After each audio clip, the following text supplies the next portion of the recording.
l'éthique de Spinoza. Spinoza, qui est né en 1632, il cultivait une passion curieuse à l'égard des araignées qu'il observait dans leurs combats. Il n'en a certes jamais parlé dans ses écrits, mais on ne peut pas s'empêcher d'y deviner un spectacle étrange. Une articulation frénétique de mouvements, une composition entre les griffes réticulées qui se croisent et se détournent, se mêlent et se saisissent dans une parfaite succession de poses. On y notera un arrangement géométrique de mouvements parfaitement ordonnés, coudoiement de triangulation dans le recoupement acharné des pattes, donnant le vertige. Et alors, l'araignée peut en perdre l'une l'autre, mais ce dernier membre continuera à s'agiter tout seul en un combat stérile. Il y a en cela un ordre de relation presque automatisé entre les corps qui sera très différent, bien sûr, de l'ordre des attentions et des vigilances animant chaque protagoniste. La patte détachée continue sans doute ses efforts, mais son agitation ne se range plus sous la perception dominante qui réunissait toutes les puissances appartenant à cet organisme. Les corps s'agitent donc entre eux de manière presque spontanée et selon des lois propres qui en font des espèces de machines. Mais d'un autre point de vue, chacun d'eux éprouvera des motivations intérieures différentes de la mécanique des membres. L'araignée ne se perçoit jamais de l'extérieur. Son attention, elle est immanente à ses efforts de survie intérieure aux affections qu'elle éprouve. Elle ne se voit jamais agir dans la globalité de sa posture. Elle n'intervient plus sur sa patte qui s'est détachée d'elle, prise d'un mouvement autonome de gesticulation. Mais elle doit bien manifester au fond d'elle un effort pour s'en tirer, une vue qui la fait persévérer dans son être et qu'elle va suivre en se faisant de ce combat une certaine image par laquelle elle trouvera une issue, une représentation sans doute confuse qui lui dictera néanmoins une stratégie, lui ouvrira des points de fuite. Elle est, comme toute chose, un être de la nature, une modalité de cette substance naturelle infinie, articulée en poils, pattes, tentacules pour tisser sa toile, mais possède encore une force de persévérer dans cet état non moins naturel, avec la vague perception de ce qui se passe en elle. La nature n'est pas créée. Elle est une substance infinie que l'on peut considérer selon plusieurs attributs. On peut l'approcher selon deux perspectives, deux lignes au moins, celle de l'étendue et celle de la pensée. Du côté de l'étendue, on verra s'organiser des individus extraordinairement variés en grandeur et en mouvement, que ce soit l'araignée, que ce soit mon corps. L'étendue déploie une infinité de modes d'organisation qui fait la richesse et la diversité du réel. Tel homme est l'un de ces modes, aussi bien que telle araignée. Mais à cet ordre de composition, dans l'étendue, qui laissera émerger un mode d'existence, une modulation même de l'existence, on doit ajouter encore d'autres formes de composition, des compositions de ce qui est ressenti de l'intérieur de ces modalités vivantes, et que Spinoza va appeler âme ou esprit. L'araignée se bat à l'aide de son corps, qui s'enchaîne d'une certaine manière qu'elle n'a pas choisie, mais elle possède encore une perception qui se réduit pas à la pensée, à l'attribut pensée, une perception de ce qui se passe dans le voisinage de son corps et trouvera dans cette représentation confuse des ressources pour survivre, un attribut autrement organisé sans doute que l'attribut pensée, que ce qui relève de l'homme, et qui va enchaîner des visions, des sensations de vibration dans la toile qu'elle tisse et qui suivent exactement les gestes de son corps. C'est de cette façon que Spinoza considère l'homme lui-même, mais sous d'autres modalités attributives, sous d'autres points de vue, disons, en rédigeant l'éthique, cet ouvrage tout à fait monumental. Comme on tend une toile peut-être, de manière rigoureuse et systématique, de manière géométrique d'ailleurs.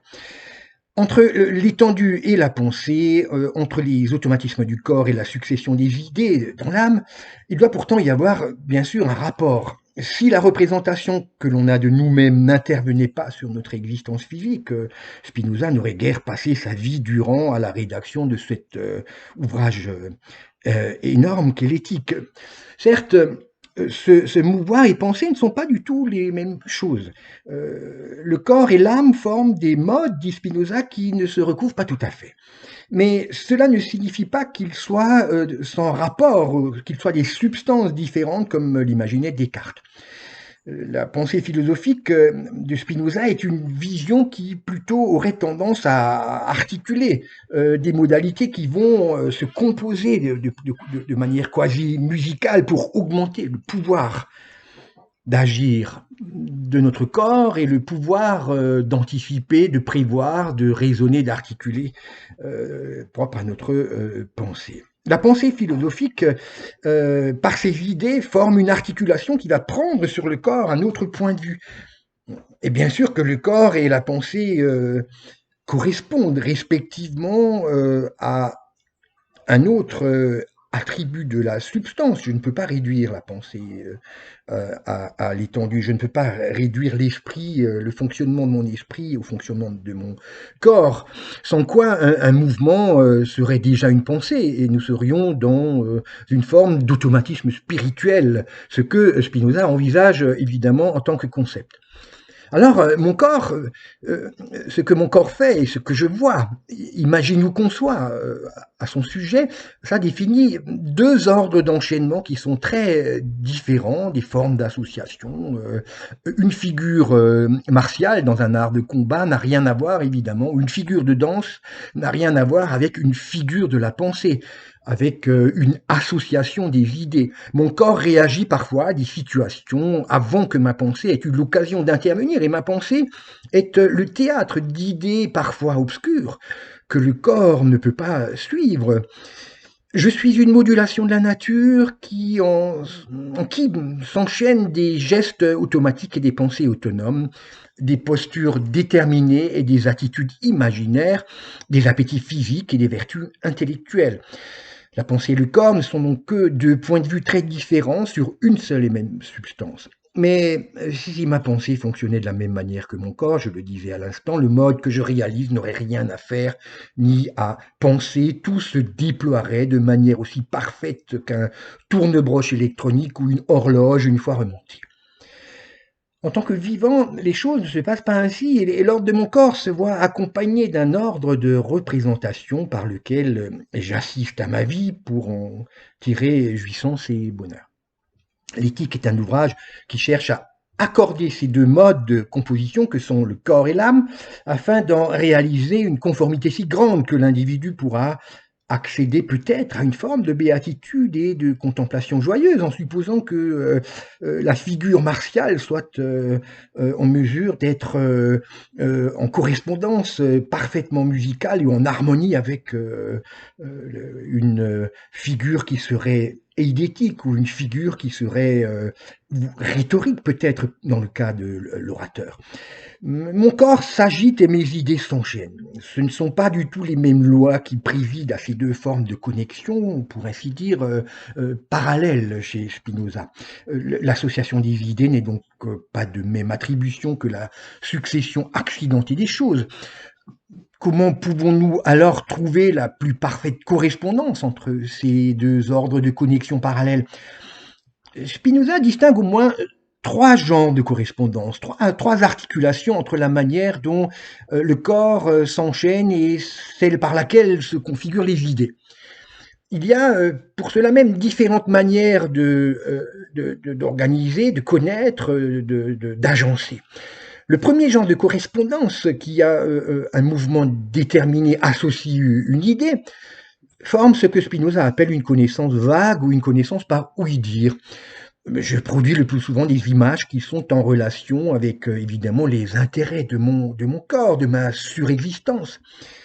L'amygdale est considérée comme un animal nuisible et provoque des réactions d'horreur du point de vue de ma possibilité de survivre. Mais c'est là évidemment une croyance. Pour mon corps, en effet, elle sera considérée comme un obstacle. Mais dans l'ensemble de la nature et pour le hérisson qui va la dévorer, l'araignée apparaît comme quelque chose de tout à fait délicieux. Afin d'accéder à une vision plus juste, il faut donc se débarrasser de nos croyances, de notre imagination qui nous montre l'ensemble des autres corps, des autres modes, simplement en fonction de nos intérêts les plus égoïstes et par conséquent les plus limités, les plus tronqués. Nous ne pourrons pas entrer dans une vie vraiment élargie et augmenter notre puissance, notre désir de persévérer dans l'être, sur la base de représentations aussi puériles. Il faut se défaire évidemment de ces images, ces superstitions, les religions qui sont fondées sur ces superstitions en clouant des chats sur les portes. Dès que nous sommes capables d'envisager les choses non pas d'après l'effet qu'elles provoquent sur nous, tristesse, haine, horreur, mais en elles-mêmes, la représentation que nous faisons de la nature gagne en ampleur. Et notre vie se trouvera élargie par la raison qui sera accompagnée de joie. L'imagination et la raison ne sont pas cependant les seuls genres de connaissances. Tant que nous en restons aux images et aux notions, nous sommes loin de parvenir à la pleine réalisation de cette articulation entre pensée étendue, entre âme et corps. Nous sommes loin de parvenir à la réalisation de notre puissance d'agir, que Spinoza appellera béatitude. En effet, nous faisons partie d'une nature qui ne se contente pas simplement de déployer des effets mécaniques. Ce que Spinoza appelle la nature naturée, dans laquelle chaque être est déterminé à exister par un autre, comme une conséquence nécessaire, peut se laisser saisir encore à partir de ce que Spinoza appelle la nature naturante, qui, elle, est absolument créatrice. Je suis certes un être mortel, fini, pris dans une naissance, dans une nature naturée, voyant se succéder une infinité de modes différents, de situations qui s'associent et s'agrègent, ou tout autant se heurtent, se gênent, s'étouffent, se recouvrent. Mais dans cette ribambelle de la nature qui déploie la cohorte infinie du vivant, j'ai l'intuition d'occuper une place tout à fait particulière, une espèce de codex qu'aucun autre ne peut me prendre. Je réalise un code, dirait-on aujourd'hui, ou en tout cas une singularité qui ne se confond avec nul autre. Une occurrence absolument nécessaire et éternellement vraie. Où réside alors cette vie? La nature envisagée dans sa puissance naturante devait peut-être contenir en toute éternité la singularité de ce chiffre, de ce code, de la posture et de l'idée qui définissent mon être. Je cite Spinoza, une idée nécessairement donnée en la nature qui exprime l'essence de tel ou tel corps humain avec une sorte d'éternité. Fin de citation. Au point que si je n'existais pas, l'univers entier serait autre, supposant d'autres géniteurs, une descendance bien différente et un trou dans l'articulation du codex qui définit son enchaînement. Aucun miracle, aucun trou ne saurait à cet égard me placer sur une autre échelle de l'être. La force avec laquelle je persévère dans mon être, sais-je avoir vécu il y a 20 siècles, ne pourra pas être soustraite à l'économie de la nature naturante qui se confond finalement avec une substance que Spinoza, à défaut d'autre chose, nommera Dieu. L'autodéploiement de Dieu. Cette puissance, toute ma puissance est incluse depuis toujours dans la nature considérée comme divine. C'est elle qui est divine, ce n'est pas évidemment un être supérieur quelconque qui pourrait s'en emparer. Et c'est de ce point de vue qu'il faut que j'apprenne à consolider mon existence, à vivre une vie l'éclairant chaque fois en l'éternité de sa posture si singulière que rien ni personne ne pourra nous ôter. C'est alors que la connaissance devient intuitive et c'est alors effectivement que nous regardons l'ensemble des modes qui nous affectent comme des configurations nécessaires et éternelles qui trouvent leur justification et leur place dans une situation déterminée. Cette araignée qui descend en tissant son toile,